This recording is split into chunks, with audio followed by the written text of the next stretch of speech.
Yes, Senator De La Rosa. Before we recognize Senator Bato de la Rosa, if he gives me the chance to help our distinguished colleague, Senator Robin Hood Padilla, kung gusto niya po, siya naman po ang chairman ng Committee on Public Information. We can refer his manifestation to his committee and he can look deeper into it kung okay sa kanya.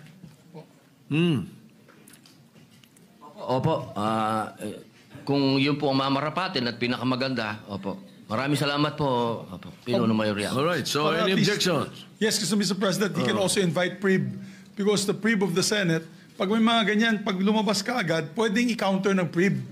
Hindi na maghihintay po si Senator Robin Hood Padilla na yung staff pa niya magka-counter. Pwede nang i-counter agad kasi mayroon ng mga record ang PRIB, Your Honor. So, if it's okay with the good chairman of the Committee on Public Information, then I so move, Mr. Chairman, that we refer his speech to his committee.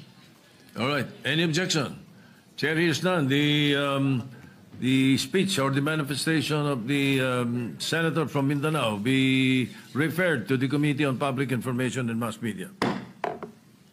Senator De La Rosa is recognized. Thank you, Mr. President. Mr. President, since nabanggit mo na lang na yung pagpangalaga sa lahat ng miyembro ng Senado ay isang tungkulin ng Senate President.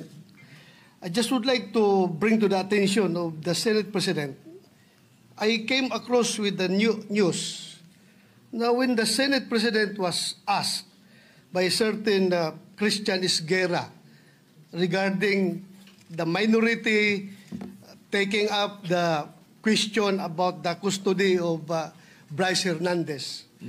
Ito po ang sagot ng ating Senate President, which I find it very, very, very sad because being the Senate President, we hope that you are going to take care of not only the majority, because you're not the majority leader, you are the Senate President, and we hope that the majority and the minority will be taken care of by the leadership of the Senate.